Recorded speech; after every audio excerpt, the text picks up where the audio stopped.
Akka mul'ata kabajamoo jaalatamoo daawwattoota afran qaloo digital media oduu guyyaadhaa qabne sibiidhaan oduu irraa kan isinitti waan obsaaruudhaani oduu kan jalqaban. Duula jimaa irratti dhiibbaa taasifamaan godhamaa jiru duula shiraan qindaawee jaan hayyoonni. Duulli qindaawaan amantii waliin wal qabatee jimaa irratti torban kana ajandaa tahee hordofamaa jiruuf haasawni burjaajii hin qabne jechuudhaan abbootii amantaa dubbatan.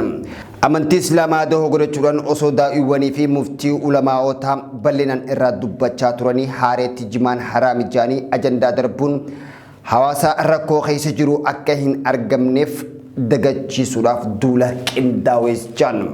Muftii ulamaa'otaa hayyoonni abbootii amantaa heeraa fi seeraa amantii musliimaa haraamii fi halaal quraana keessatti rabbiin dubbatee waan jiruuf wantoota hawaasatti gaafii ta'e ulamaa'ota qabdi. Kanaaf dhimma gurguddaa akkanaa kana ulamaa'ota gurguddoo akka biyyaattis tahee akka naannoottis jirtu hawaasa barsiisaa waan turaniif dhimma jimaa haareetti ammaan tana dubbatamuun kun ergama biraa of duwwaa qaba jechuudhaan ulamaa'onnis dubbachaa jiran. Kana malees namoonni dubbachaa jiran ulamaa'onni gurguddaa fi daa'iwwan bakkamaa kanneen akka raayyaa abbaa mancaatii fi sheekonni harargeedha. Cechoominaadhaan waa'ee jimaa irrattis dubbachaa jiran. Taateen jimaa kun jimaan oomisha qonnaa fi sharafa alaa biyya alaatiif argamsiisan keessaa oomisha sadarkaa duraa irratti addatti ammoo jiruuf jireenya uummata baha Oromiyaati. Jimaan tuquun jiruu uummata baha Oromiyaa tuquu jechuudhaanis marsaa miidiyaa hawaasummaa irrattis hayyootaanis dubbatamaa jira. Waggoota lamaan dabree qaraxa humnaa oliitii fi hangi jimaa alergii daangeffamuudhaaf uummata irratti miidhaa dinagdee hedduu dhaqqisiisaa waan tureef kufaatii fi dinagdee hamaa uummataatiif saaxilaati ture. Kanaan qe'ee fi qabeenya isaa irraa buqqa'uudhaan lubbuun of jiraachisuudhaan gara biyyoota ollaatti tarkaanfachiisuun sababa hanqina jimaan ammaan tana alergii daangeffamee fi akkasumas sharafni biyya alaa gara biyya keessatti argamuu dhabuu fi galii jimaa argachuu qaban qonnaan bultootni fi daldaltoonni jimaa irraa bu'aa argachuu dhabuun hongeedhaaf takka ammoo beelaaf uummata saaxilaa jira jechuudhaanis baay'inaan dubbatamaa jiraachuu keenya ammaan dura isin gabaasuun keenyas ni yaadatama. Tole egaa daawwattoota keenya oduu keenya itti aanutti yeroon isin tarkaanfachiisu godina Shawaa Kaabaatti lammiilee chaayinaa lakkoofsi isaanii hin beekamne hidhattootaan achi buuteen isaanii dhabamuun isaaniitis dhaga'ameeti jira. Godina Shawaa Kaabaatti lammiileen chaayinaa lakkoofsi isaanii hin beekamne hidhattootaan butamuu jiraattonni himan.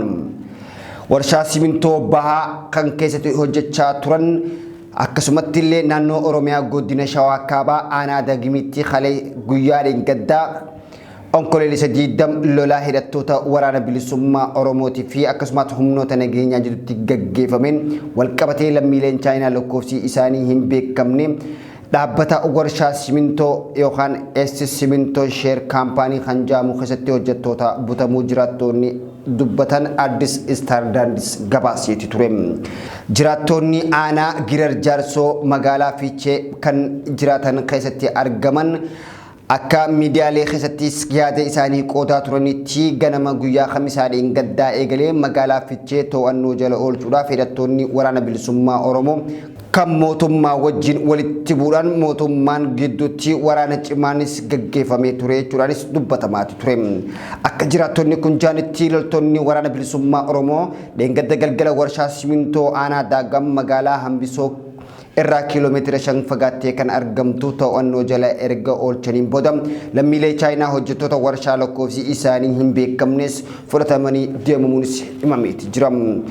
Humna waraana mootummaatii fi waraana adda bilisummaa Oromoo jidduutti yeroodhaan gara yerootti kutaalee Oromiyaa garaagaraa keessatti walitti bu'iinsi uumamaa turus kan garuu kanneen gaddaa kun jiraataa mootummaatii fi akkasumatti illee hooggantoonni mootummaadhaa jiraattota irratti rakkoo dhaqqabsiisuudhaan waraanni bilisummaa Oromoodhaa tarkaanfii fudhateen warshaa simintoo to'achuudhaa fi akkasumas hojjettoota faafrikaa simintoo keessa hojjetan chaayinoota fuudhanii deemanii to'annoo jala oolchuudhaa fi qorachaa jiraachuu dhiibbaa mootummaa fi uummanni akkasumas kaampaaniin jiraattota irratti dhaqqabsiisaa jiru qorachuudhaaf kan fudhataman ta'uunis Addis Istaandardis gabaaseeti jira. haa ta'u malee jiraattonni lammiilee kunneen lammiilee chaayinaa butamanii lakkoofsi meeqa akka ta'an hanga ammaan tanaatti adda baasanii wanni beekan tokkolleen akka hin jirreenis dubbatamaati jira.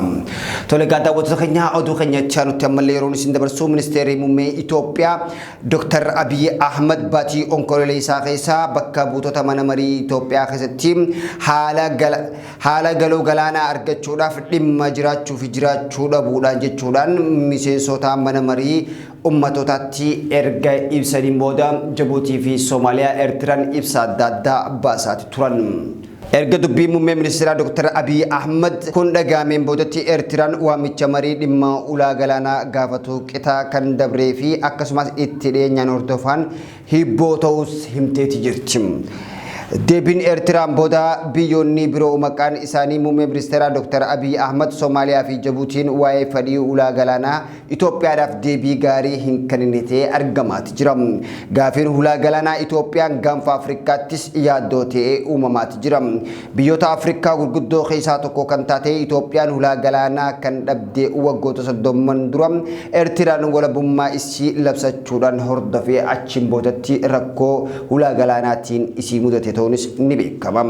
Erga yeroo saniitii kaasee biyyattiin daldala biyya alaatiif gara biyya seenaniif buufata biyya ollaa xiqqaa yoo taate Jibuutiif fayyadamaa kan jirtu yeroo taate garuu ulaa galaanaa lakkoofsi uummata Itoophiyaa dabalaa deemuuf fedhii guddina biyyattiin qabdu fuula duratti madda waldhibdee ta'uu akka malus muummee ministeeraa Dr. Abiy Ahmed mana marii bakka bu'oota uummataatti torban dabree kaasanii dubbachuudhaan ijoo dubbii ta'aa fi akkasumas yaaddoo dubbii ta'ee dubbatamaati jira. Tole gaa daawwattoota keenya oduu keenya gara xumuraatti yeroon isin tarkaanfachiisu walgahiin nagaa fi dhukaasa dhaabuudhaa fi akkasumas gargaarsa gaazaaf kennamuu akka qabuu fi akkasumas dabalamuu akka qabu irratti magaalaa Kaayiroo irrattis taa'ameeti ture. Walgahiin kun bakka buutonni biyyoota addunyaa garaagaraa yeroo argamanitti akkasumatti illee Mohammad Abbas pirezidaantii Filistiin dabalatee kan argaman yeroo ta'u Israa'el gama isiitiin hirmaachuu dhabuun isiitis dhaga'ameeti jira. Dabalatoo oduu kanaatiif Samiir Jootee akka itti aanutti isiniif qindeessa.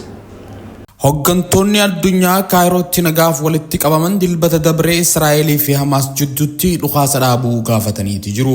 Gargaarsa guddaa Gaazaadhaaf akka kennamuu fi waldhabdeen Israa'elii fi Filisxeem jidduutti waggoota 75 ture furmaata waaraa akka argatus gaafataniiti jiru. Abjuu halkanii kana xumuruuf ammoo tarkaanfii fudhachuu qabna jedhan hoogganaan dhaabbata mootummoota gamtoomanii Antooniyoo Guterres. Eega Hamaas haleellaa lubbuu namaa galaafattee onkololeessa 7 Israa'el keessatti raawwatteen booda Israa'el keessatti lammiin 1,400 ol ajjeefamuu fi 200 ammoo booji'amanii jiru jechuudhaanis yaada isaanii kaasaniiti jiru. Gaazaa keessatti ministeerri fayyaa Palestaayin akka beeksisetti lammiileen Palestaayin 4,400 ajjeefamuu isaanii ibseeti jira. Gaazaan amma Israa'el guutumaan guututti marfama keessa jirti. Gargaarsa guddaa barbaachisa jechuudhaan barreessaan olaanaan dhaabbata mootummoota gamtoomanii dubbataniiti jiru. Dilbata dabree konkolaataan gargaarsaa diidam Masriirraa gama Gaazaa seeneetis jira. Dhaabbanni mootummoota gamtoomanii lammiilee Gaazaa miliyoona 2.4 nyaataa fi wantoonni biraa barbaachisan yoo xiqqaate konkolaataan 100 guyyatti fe'amee seenuu qaba jechuudhaan yaada isaanii kaasaniitis jiru. Guterres iyyannoo isaa hooggantoota biyya Masrii, Joordaan, Palestaayin akkasumas hooggantoota dippiloomaasii Arabaa fi Awurooppaa akkasumatti illee hooggantoota liigii Arabaa, gamtaa Afrikaa fi gamtaa Awurooppaa dabalatee fuulduratti kan jalqaban ta'us himaniiti jiru. Addunyaan calliste kan jedhan walgeecha irrattis Raashiyaa, Chaayinaa, Jaapaan, Kaanaadaa, UK, Ameerikaanis bakka bu'ummaadhaan hirmaataniiti jiru. Mootiin Joordaan Abdullaa lammaffaan hawaasa addunyaa galtee dhabuu isaanii mul'atu ifatti qeeqeeti jira. Mootiin Joordaan Abdullaa lammaffaan hawaasa addunyaa golii galtee dhabuu isaa mul'achaa jiru kanarratti qeeqa isaaniitis kaasaniiti jiru. Addunyaan calliste kan jedhan erga baay'ee balaan guddaan qaqqabee booda addunyaan Arabaa ifatti dhagahee lubbuun Falesxeenotaa lubbuu Israa'el caalatti gatii xiqqaa qaba jechuudhaanis yaada isaanii kaaseeti jira. Tole gaa kabajamuuf jaalatamu daawwattoota keenya oduu keenya guyyaa irraan tanaa biyya keessaa faalaa isiniif qabannee dhiyaannee hanganuma hanga oduu biraatti wal agaruu kan nagee walitti dhaammannu ta'a oduu kanaan kan isin faana ture yaanoom saaluudhaan garuu ogummaa kaameraatiin Saalaah Abdulakiim ta'uun isin faana turre. Afran Qalloo Dijitaal Miidiyaa nu daawwachuu keessaniif galata qabdan.